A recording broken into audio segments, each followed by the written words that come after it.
time to strap our boots on. This is a perfect day to die. Wipe the blood out of our eyes.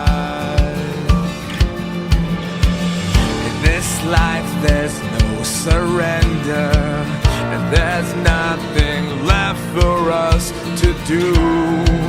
Find the strength to see this through. We are the ones who will never be broken. With our final breath, we'll fight to the death. We are soldiers, we are soldiers. Hi, everybody. It's Daphne here with Laura Entertainment. We are sitting down with the very comical Matthew Bloom. How you doing? I am doing well, thank you. How are you? Good, good. For the most part, busy, crazy busy. Busy? Well, it looks like you're. It looks like you're. I know you're in your house, but it really looks like a wedding scene. Like it looks like flowers are happening. You have the white gown behind you. I'm like, who's getting married right now? What is happening? No, this is my furry blanket. I've got I this want thing to. about furry blankets. I love furry blankets. I don't know why. It's I want crazy. to hire you as my wedding coordinator right Hey, I'll do it. now. I'll do. I Done. can plan Done. it for you. I'm down. Well, you do it for free because I don't want you to get paid on anything you do. No Oh, matter what you do in oh life, yeah, I know. please don't get paid. Will work for free for fucking ever. All right. So tell us about yourself and your time in the military. Where'd you serve? My myself and my time. Okay, so I probably had one of the easiest military careers ever. I was in from '95 to '99. I was the poster child Marine. Like they loved me. Like I could do no wrong whatsoever when I was in the Marine Corps. Um, yeah, it was a phenomenal time actually. Um, I started out in I was I'm a 2542, which is a comm specialist, and then so I went to school in 29 Palms, and then they sent me to Japan for a bit.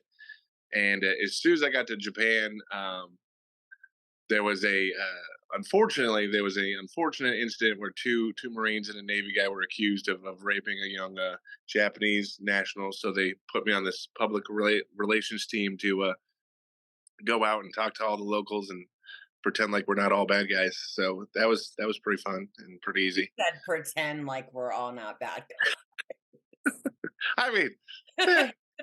eh, I mean, Don't some hold of it them, against us. some of them. There's always one bad apple in the bunch, but it's just that's in anything you do. Yeah, that's true. It doesn't matter what you're doing. I mean, it could be the dumbest job ever in the world, and there's always going to be an idiot, no matter. Oh yeah, yeah. I Yeah, just try not to be that idiot. That's my job is try to be smarter than at least one other guy, so I don't get in trouble. That was my philosophy the whole time. and if you're doing really good, you could be smarter than two other guys. Yeah, but then they want things from you. You don't want to you don't want to overachieve. You don't want to overachieve. You want to be right there in the middle. No, it was again, it was fantastic. I was a lifeguard for MWR when I was making more money outside the Marine Corps than I was when I was in the Marine Corps. Unfortunately, I did end up breaking my back while I was over there because I was rappelling of a helicopter and my line snapped, and so I fell and ended up breaking my back. I would not suggest doing that. That's not the greatest. But at the time, I was so physically fit and in such good condition, like we had no clue that my back was broken, and I didn't find out till a couple years later. So, yeah. But other than that, it was You didn't phenomenal. find out your back was broken for a couple years? Yeah, no, I didn't. Well, we also had. I don't want to. I'm not going to speak poorly, but the medical staff at most of my bases were I don't want to say they were less than top notch, but they were definitely less than top notch. I, I kept going in. I'm like, It just doesn't feel right. It really hurts a lot. They're like, ah, it's a lumbar strain. You'll be fine. Rub some dirt on it, walk it off. You're good. You're good. I'm like, okay, yeah, no, you're right. You're right. You're probably right. Here's And some then Tylenol. as soon as I went to, yeah, it's ibuprofen in the military. They don't give you Tylenol. And then as soon as I went to a real doctor or an outside doctor, they're like, how did you get here? You have a broken spine. And I was in emergency surgery within 15 minutes. And Wow, yeah, now 6 surgeries later and a lot of titanium in my back. I'm somewhat back to normal. that is crazy. That it was a whole year. So you said you were It in was Japan actually for 3 years. a It bit. was just three. It was like 3 years before we actually figured out like how Wow. devastatingly bad it was. Did that happen in Japan? That happened in yeah, right before I left Japan. That's when it happened because I was doing some pararescue and water survival stuff, and I was a big combat swim guy back then. Yeah. So most of my time was me in the water. So Wow. So how do you like Japan? My uncle served over there in Japan. Actually, it's where he met his first wife. He said it's really, really cool over there. I think I loved it. I loved it, and but I again I don't want to say it was I don't want to say I'm not the typical Marine, but I enjoy going out and doing things. And again, I was on the public relations team and camp guard and all those things. So like I was always out in town and hanging out with people, and I got to drive everywhere and do things that other people couldn't do.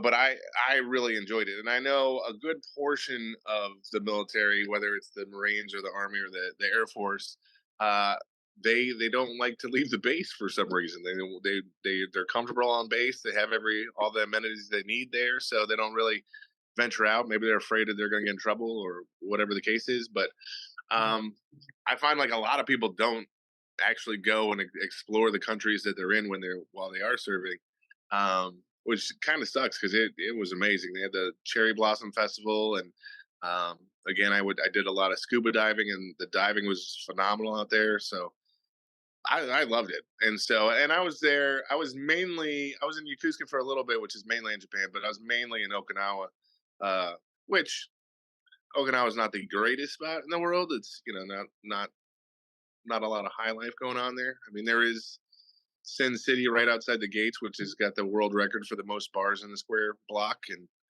um, Damn. so if you like getting drunk and talking to people with broken English, that's the place to go. So what's it been like for you since you've been out? Um, as you mean just like getting back into the community and Yeah. like how was my transition? Mine was fairly easy. Again,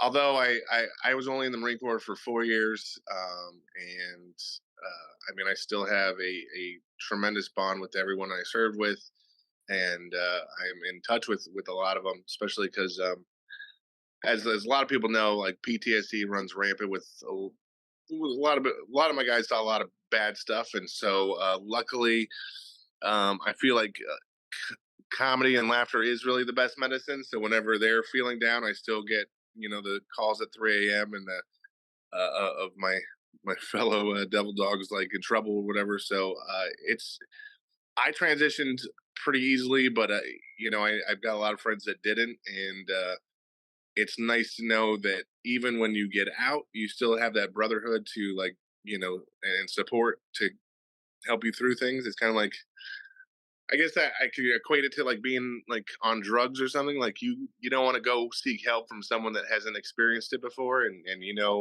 they have. So it's easier to lean on another fellow Marine or soldier or airman or whatever it is. So So it's been all right, and luckily with me, when I got out, I did do some regular jobs, and I was the regional director for Morgan Stanley when I got out, and I had some phenomenal corporate jobs before I switched and decided I wanted to throw away all my money and go into comedy. But comedy's been phenomenal for me because I do get to go do USO tours, and I do go to a lot of the bases, and Uh, I'm part of the Veterans of Comedy, and we do a lot of shows for VFWs and places like that. So, and most of my shows, whether I'm in Vegas or LA or wherever I'm at, I always have at least one show that is completely free for all veterans, and I always do a big Veterans Day show. So, it's really nice, and it's nice to kind of give back, and you never really get rid of you know that sense of pride and everything else from serving. So it's helped me out tremendously in life. Besides the back issue, but Yeah. even that now, after about 20 years, I finally did get my disability to go up for it. So now it's I don't want to say it's paying off, but finally after a lot of years of a lot of stuff going on, they're finally taking care of some stuff. So which is good. So where are you at right now? Where you like are you in So LA? I'm in. So I live in Phoenix now, or Chandler. It's a suburb of Phoenix. I was living half in LA and half in Phoenix, but when COVID hit, I was like, there's really no reason for me to be in LA anymore. It's kind of gone downhill quite a bit. Um, so now I'm just roasting away in the 116-degree heat of Phoenix. There is an event you might be Melting. interested in. Actually, it's coming up. Um, it's an adopt a vet program, and I would love to be adopted.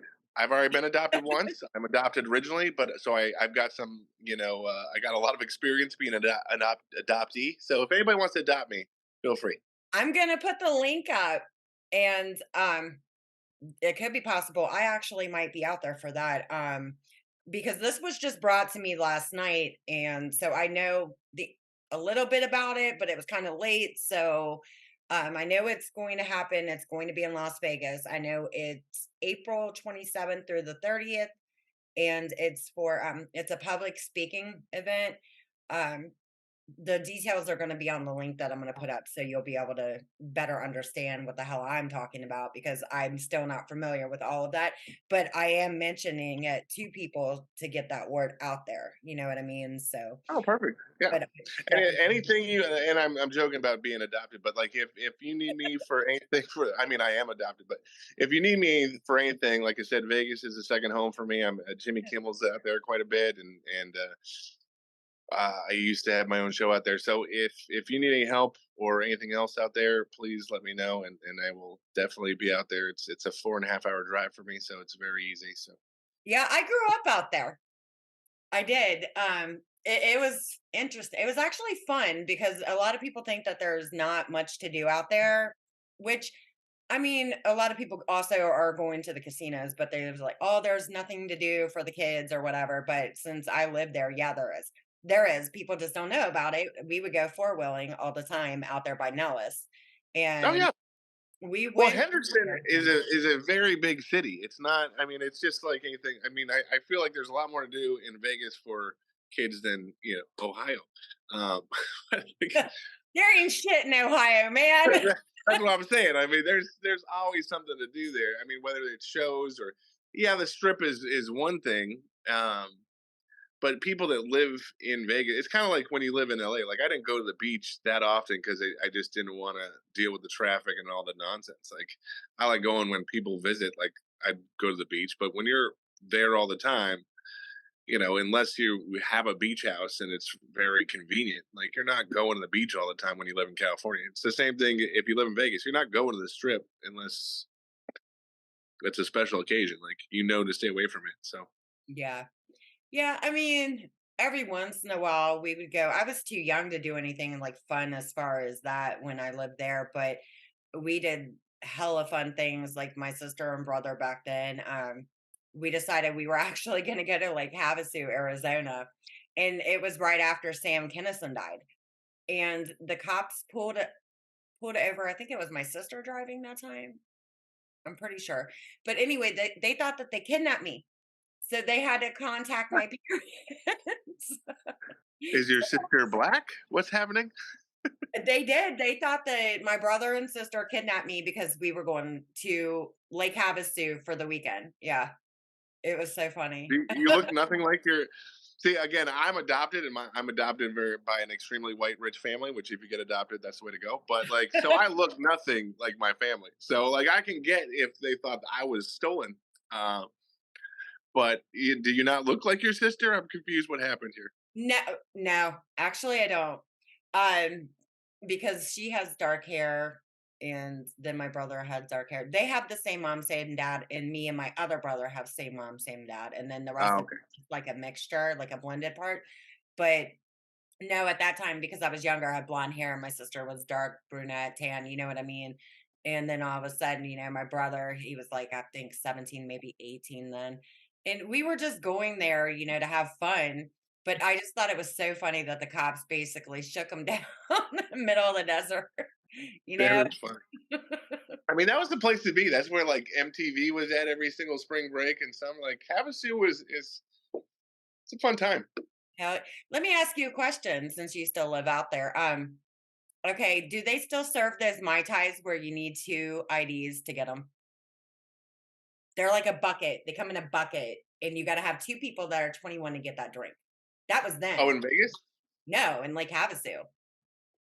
Oh, I would love to tell you that sounds correct. I am 6'4" and fairly large, so they only take my ID. I think I count as two people, maybe three, depending upon the shadow of the day.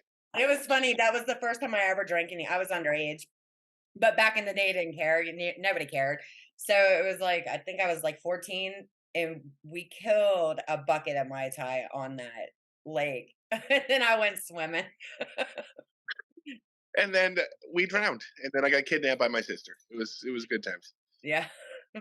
It is amazing how much like alcohol that we get out here in the desert when like really that's the worst thing for us. Like we're so dehydrated. I'm like, I'll take these 17 pictures of margarita, please. Extra salt. Let me make sure that I drown today in the lake. Yeah, no shit. So, okay, you said, I mean, basically, your tour was pretty easy outside of you breaking your back. I Right. mean, Other than that, it's pretty much easy. And then after that was Japan. After that, I went to like Thailand, Korea, Australia for a little bit. And then I came back stateside for a little bit to close down El Toro base and start up Miramar. Um, and it was the grind. Like I don't have horrific war stories or anything like that. yeah. I mean, I did spend some time in the desert as well, but like it as far as everyone else I know, they had it much harder than I did. That's for sure. So Yeah, I mean, everybody's story is going to be different. Nobody's going to have the same story, but I mean, there's something that you all have in common. You guys served, you know, right, which right, is more than I can and say for a lot of younger people nowadays, right, really. and my son also he's in the Marine Corps currently. He's active duty. He's just about to get attached to HMX or the Marine One. He's going to be on the presidential helicopter. So he followed in my footsteps too, even though I probably told him not to. He still he still want to be like dad. So it does stay in the family quite a bit. And I mean, I know for him, like just watching how prideful and just um like in any event, like if you're around other fellow servicemen or just out in public, you can tell people that served versus people that didn't. And I think it is a huge benefit to serve for a little bit. I mean, it teaches you so much. There's nothing like raising the American flag on foreign soil and feeling like just the rush of I won't say patriotism, but like it's just a feeling that's undescribable. And I think every American probably felt that way for like 3 days after 9/11, and then they forgot. But like that's pretty much how you feel most of the time when you're serving. Yeah. Yeah. I wear a lot of patriotic, I mean, like, even though I'm independent, but military's big with me. I mean, we've got 3 military kids. Oh my god, then I had so many in my family that was in the military. But I wear these shirts, and they're badass, because I don't give a shit. You know what I mean? I'm going to say whatever I want to say. Nobody's going to stop me. I don't care how much they try. They can try, but it's not going to happen. And I have like one Really, sweat. you really don't come across that way at all. That's weird. Hmm. There's one on there that says it says fuck your feelings basically, but it don't say the F. It's got this dude doing the Y. It's got your feelings. And then I have this one that says cancel culture in a big old circle through it like that. I don't care. You know what I mean? If you get offended, you're a wimp. Come the fuck on, chill. That's just my Uh, outlook on these people. Calm down. Calm well, down. and that's the thing is we're in this PC culture now, and it's really bad. Like I mentioned my son's in the Marine Corps, and Mhm. his boot camp versus my boot camp is like night and day. Like it is like the amount of Karens that complained and made it like so soft, and we can't say things to people, like you can't like I don't know, everything is just so backwards now when it Say really whatever I'm gonna isn't. say. I don't care. If they get offended, then just here's the bottle. Go cry But somewhere. right, well, 'Cause and here's the thing, you can't be offended. Like when you are in a combat situation, you're not thinking about that's another person's feelings or that's another person's get. Like you're thinking this guy is going to kill me. If you start pausing and being like, oh, I wonder, how he feels, then you're dead. Like it's not something that like that could just be like, oh, let's take it easy on this kid because he doesn't want to get yelled at by a drill instructor or whatever, or I don't want him to hike for 2 miles because he might get a blister. Like it's insane. Like I kind of feel like if we were invaded by Canada right now, we might lose. I'm just saying we might lose. hold on 1 second. I'm gonna pause this real quick. Okay, we're back. Yeah, I was hoping it didn't stop it because I had to pause it because I know she wanted to come down. I just didn't want somebody running behind me, you know what I mean? That would have thought oh, something. it's all right. We needed a break for our sponsors anyway. I have none. I'm my own sponsor. See, this is why you're not getting paid for these things. You need sponsors. Oh, You I'll know, never charge the military people anyway. I'll talk about no, no, no. You don't have to charge them. We'll talk about it in Vegas when I'll come and speak for you. We'll have everybody Hell yeah, I sponsoring this. need some sponsors. Somebody adopt me. Yeah, I have been serving things just as much as they have. Uh no, I am I'm for it. That's funny. So let me ask you this for everybody that is listening, or what I mean, not listening because they're just going to watch it. But anyway, like, who would you recommend if somebody did come to you for help to go to besides leaning on somebody who's actually, there are so many organizations out there. I see people throwing up organizations, and it's hard for me to grab every single link because, I'll be there forever. Uh well, and that's the difficult thing is, there are these hotlines and you can call the VA, and they have a million programs. The problem is like most of the things for these veterans is we have all these programs in place for them, um and all these benefits, and there's a million things that are supposedly out there for veterans that we have no clue about, and that's the problem with it is while they might exist in like Washington, like they don't exist in real life. Like, which is the kind of the frustrating thing is, if you are, a lot of veterans don't have homes or cars or whatever, and everybody or can turn in their cars to veterans for a donation. Well, those cars never go to anybody. Like I've asked a million veterans, I'm like, where are these cars going? Like, do you just turn in your RV? I could totally use RV.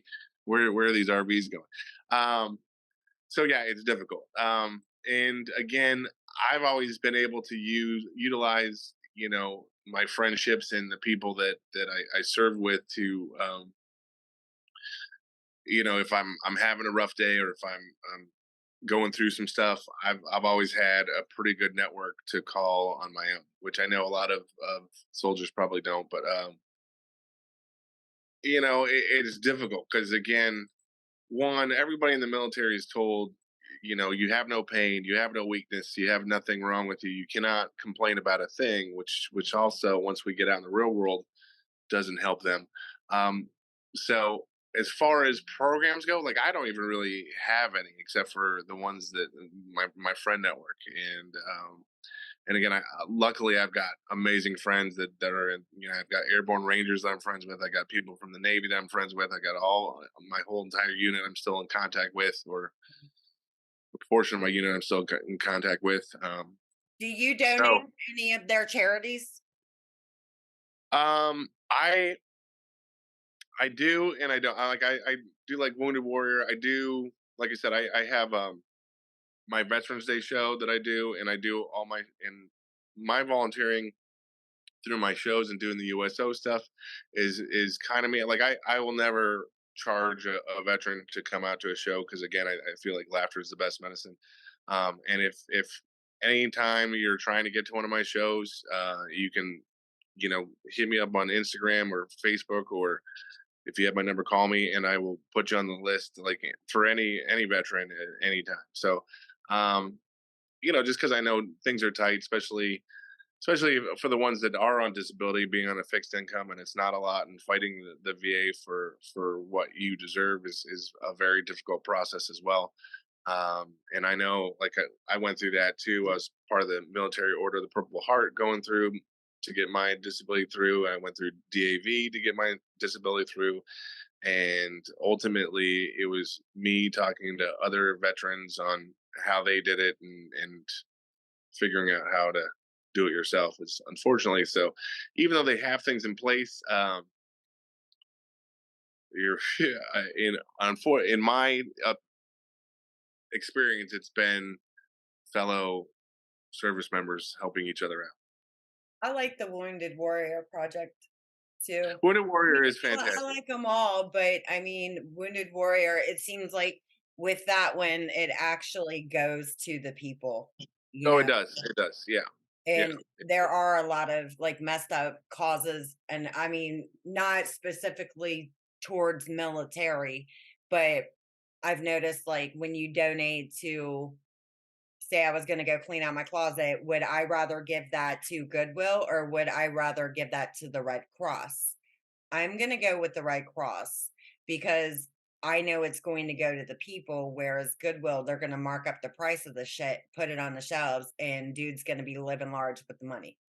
You Right. know, But I by the way, care they've a lot like about tripled things. their price. Have you been to Goodwill lately? They've like tripled their prices. I'm like, what is happening, right? It's still all free for you. Why are you tripling your prices? Um, Um, yeah, and I don't know. Charities like that shouldn't exist, I think.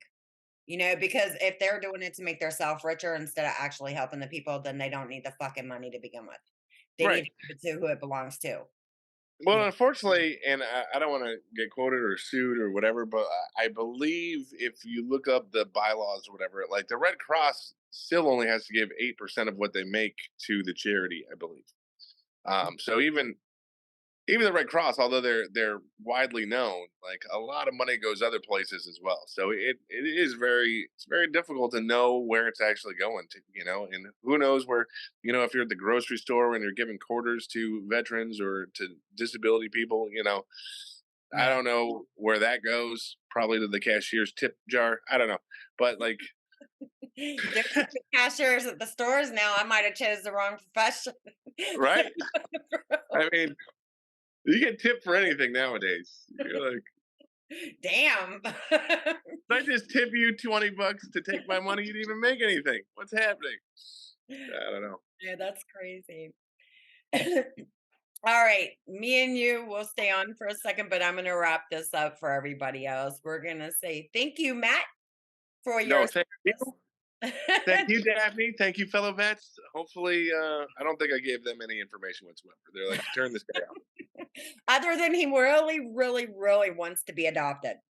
Right. Again. All right, bye, guys. Thank you for watching. See you next time.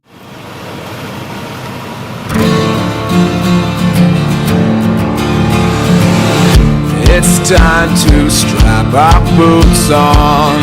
This is a perfect day to die. Wipe the blood out of our eyes. In this life there's no surrender, and there's nothing left for us to do. Find the strength to see this through. We are the ones who will never be broken. With our final breath, we'll fight to the death. We are soldiers, we are soldiers.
Shoulder to shoulder, we stand shoulder to shoulder. We stand shoulder to shoulder. You can't erase us, you'll just have to face us. We stand shoulder to shoulder.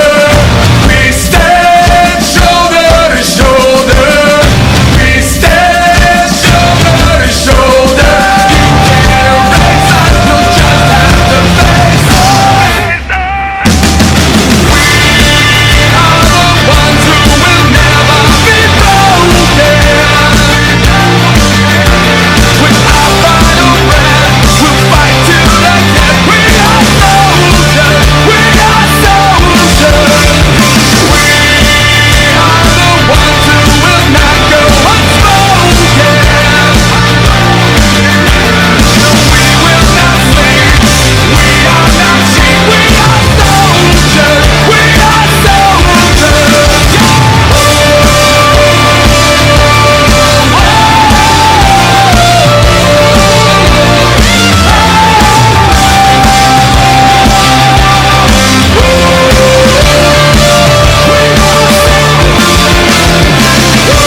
us.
his hall, taking all the money that he'd win to spend it all on bailing out a friend. Good husband and a new dad, gives his son all the things he never had, just when he could call his house a home. Another fallen angel's moving on. This town's no place for a fallen angel. Who are we to hold you down? We miss having you around. This town's no place for a fallen angel. Way down here, thy will be done. Sending all my love to kingdom come. Sending all my love to kingdom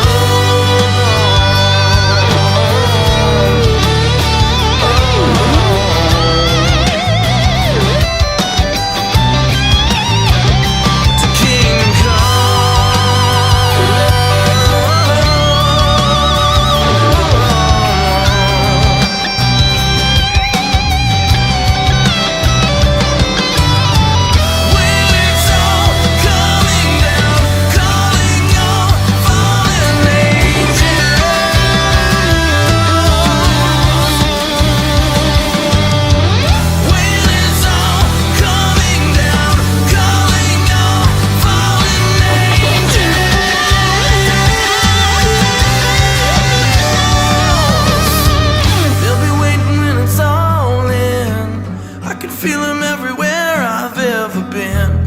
Fate is never fair and life is rough. It's gonna be a good time catching up.